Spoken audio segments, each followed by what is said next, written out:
আজকের এই ভিডিওটা না দেখলে কিন্তু পরে বিপদে পড়তে পারো, কারণ ভোটার তালিকায় নাম তোলার জন্য যারা এসআইআর ফর্ম জমা দিয়েছো তাদের মধ্যে অনেকের নাম সরাসরি বাতিল হওয়ার পাশাপাশি জেলে যাওয়ার আশঙ্কা তৈরি হয়েছে। হ্যাঁ বন্ধুরা, ভুল নথি, ভুয়ো কাগজ বা সামান্য মিথ্যে কথা, মিথ্যে তথ্য দিলেও এবার কিন্তু 7 বছরের জেল হতে পারে। নির্বাচন কমিশন এবার কোনো রিস্ক নিচ্ছে না, জিরো টলারেন্স। সো নমস্কার বন্ধুরা, আজকের এই ভিডিওতে আমি তোমাদেরকে বলবো এসআইআর প্রক্রিয়া শেষ হওয়ার পর নির্বাচন কমিশনের যে কড়া হুঁশিয়ারি, ঠিক আছে, কোন কোন নথিতে জাল ধরা পড়লে সরাসরি মামলা, কারা সবচেয়ে বেশি ঝুঁকির মধ্যে এবং তোমার নাম কি বাতিল হতে পারে কিনা, সবকিছু কিন্তু এই ভিডিওর মাধ্যমে বলবো। তাই ভিডিওটা শেষ পর্যন্ত দেখো, কারণ মাঝখানে এমন একটা তথ্য আছে যেটা না জানলে পরে আফসোস করবে। এসআইআর শেষ হতেই কমিশনের কড়া বার্তা কি ছিল, সেটা হচ্ছে পশ্চিমবঙ্গে এসআইআর প্রক্রিয়ার ফর্ম জমা নেওয়ার কাজ শেষ। হাজার হাজার আবেদন জমা পড়েছে, নতুন নাম তোলা, ঠিকানা বদল, ভোটার সংশোধন। কিন্তু ঠিক এই সময় নির্বাচন কমিশন স্পষ্ট করে জানিয়ে দিল ভোটার তালিকায় জালিয়াতি করলে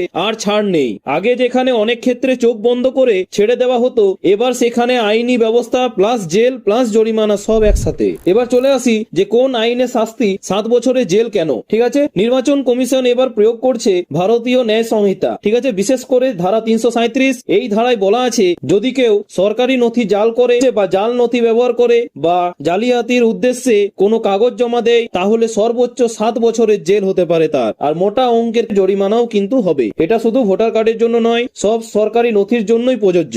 এবার চলে আসি কোন কোন নথিতে জাল ধরা পড়লে বিপদে পড়তে পারো বা বিপদ। কমিশন পরিষ্কার করে দিয়েছে এই নথিগুলোর যে কোনো একটাতেও জাল প্রমাণ হলে সরাসরি অ্যাকশন নেবে। কোনগুলো? যে ভোটার আইডি কার্ড, আধার কার্ড, জন্ম, বিবাহ বা মৃত্যুর শংসাপত্র, আদালতের নথি পাওয়ার অফ অ্যাটর্নি, সরকারি কর্মচারীর দেওয়া সার্টিফিকেট। মানে তুমি যদি ভেবে থাকো একটা ছোট ভুল কিছু হবে না, তাহলে তুমি ভুল ভাবছো। এবারে চলে আসি যে কমিশনের নজরে এমন কি এসেছে যে এই পদক্ষেপটা তারা নিয়েছে। কারণ হচ্ছে নির্বাচন কমিশনের নজরে এসেছে কিছু ভয়ঙ্কর ট্রেন্ড। প্রথমত, স্থানীয় কোনো বয়স্ক মানুষকে বাবা বা মা সাজিয়ে ভোটার ফর্ম ভরা হচ্ছে। দ্বিতীয়ত, প্যান কার্ড ও স্কুল সার্টিফিকেটে কারচুপি, বিশেষ করে বিবাহিত মহিলাদের ক্ষেত্রে যেখানে বাবার নামের শক্ত প্রমাণ নেই, সেখানে নিজের ইচ্ছে মতো বাবার নাম দিয়ে প্যান কার্ড বানিয়ে সেটাই প্রুফ হিসেবে জমা দেওয়া হচ্ছে। এই জিনিসগুলো এখন কমিশনের কাছে হাই রিস্ক কেস। এবারে চলে আসি বিএলও যাচাই কেন ফেল করছে। অনেকে ভাবছে যে বিএলও তো এসে দেখেছে সব ঠিক, কিন্তু সমস্যা কোথায় জানো? বিএলও মূলত দেখে তুমি যে নথি দেখাচ্ছ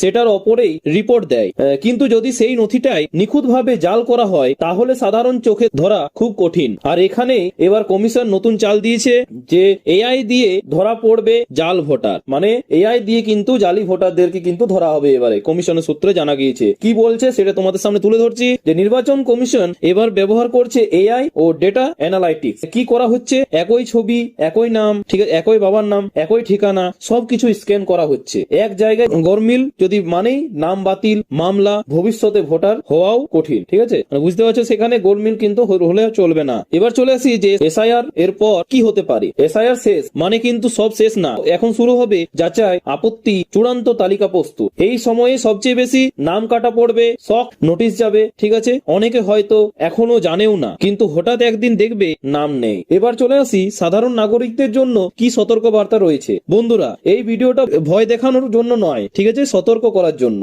যদি তুমি সঠিক নথি দিয়ে ফর্ম জমা দিয়ে থাকো, কোনো ভুয়ো কাগজ ব্যবহার না করে থাকো, তাহলে ভয় পাওয়ার কিছু নেই। কিন্তু যদি জেনে শুনে বা না বুঝে ভুল তথ্য দিয়ে থাকো, তাহলে সময় থাকতে সাবধান হও, না হলে কিন্তু তোমরা অনেক বড় বিপদে পড়ে যেতে পারো। ঠিক আছে, এই বলে শেষ করলাম। এই ধরনের গুরুত্বপূর্ণ আপডেট পেতে ভিডিওটাকে লাইক করো এবং চ্যানেলটাকে সাবস্ক্রাইব করে নেবে এবং বেল আইকনটি অন করে দেবে, যাতে তাড়াতাড়ি তোমরা নোটিফিকেশন পাও এসআইআর সম্পর্কে। এবং কমেন্টে লেখো তুমি কি এসআইআর ফর্ম জমা দিয়েছো, এবং পরের ভিডিওতে আমি বলবো কারা কারা প্রথমে বাদ পড়তে পারে। ঠিক আছে, ধন্যবাদ।